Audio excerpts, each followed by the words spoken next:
the duckling who became king. In the Glimmering Lake Kingdom, where the water sparkled like 1,000 diamonds, lived a duckling named Leo. He was different. His feathers were the color of ash from a forgotten fire.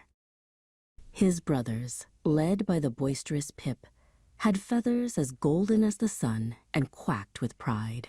Look at Leo, the gray clumsy feather. Pip would honk, and the others would laugh.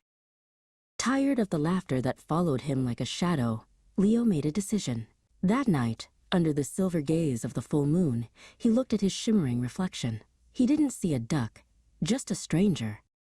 With a heavy heart, but one filled with a new, fragile hope, he swam away from the nest, into the quiet of the night, searching for a place to belong. His journey took him through unfamiliar paths, past tall reeds that seemed to whisper secrets on the night breeze. He kept going until the water grew shallow. He found the mouth of a small stream, but it was completely dry, with only stones and cracked mud where water should be. Following the dry creek bed, he came to a part of the kingdom he had never seen. The air was heavy, and the lake here was a pool of cracked mud. Lily pads, once green, were brown and dying. Sitting on a withered leaf, a young frog named Kiko stared at the sky with sad eyes. He looked as desolate as the land around him. "Our water, it's gone," Kiko croaked to Leo. "The stream that fed our home has dried up. A dam appeared from nowhere, blocking the stream." "No one knows how," Kiko continued, his voice trembling. "But Falco, the cold-eyed falcon, has been circling overhead, laughing at our misfortune. Everyone is too afraid of him to go near." Leo's heart pounded, but the sadness in Kiko's eyes gave him a courage he didn't know he possessed. "I'll go see," he said, his voice steadier than he had ever used. Upstream, he found the dam.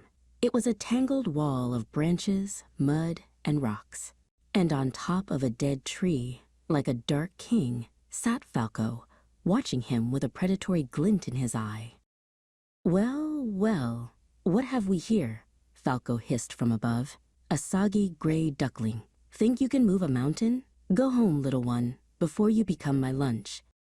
Ignoring the threat, Leo got to work. He pecked at a twig. It was stuck fast. He pushed a rock with his chest. It barely moved. The work was exhausting. Mud stained his gray feathers, but he didn't stop. After much effort, he managed to loosen a small branch. A trickle of water seeped through the gap. It wasn't much, but it was a start. Hiding in the reeds, watching everything with ancient, patient eyes, was Theo the turtle. Theo was no ordinary turtle. He was the king of Glimmering Lake, and he was looking for a successor with a noble heart.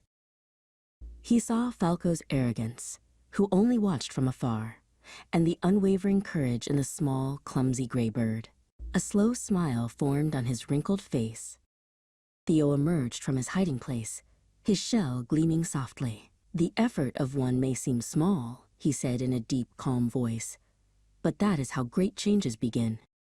"I will push. You keep loosening the key spots," Theo instructed. "Brute force alone cannot beat cleverness and persistence. Show me where the dam is weakest." With Theo's mighty strength pushing at the base and Leo's smart guidance pecking and pulling at the branches that held the structure together, the dam began to groan and groan. With one last shove, a key log broke loose with a loud crack. The dam gave way, and the water roared forth, rushing freely down the stream. From above, Falco let out a shriek of fury and flew away, his selfish plan ruined by the courage of two friends. Back at their pond, Kiko and the other frogs croaked in loud celebration as the fresh, clean water filled their home, bringing life back to the lily pads. Theo led Leo back to the heart of the Glimmering Lake Kingdom. A true king does not lead with power, but with courage and a heart that cares for others, Theo declared. He placed his crown of reeds upon Leo's head. At that moment, sunbeams broke through the clouds, bathing Leo in a golden light. His gray feathers now shimmered with the silver of a magnificent swan. Pip and his family stared with open beaks, not at his beauty, but at the hero he had become. The gray duckling was now their beloved king, a leader born not from looks, but from kindness.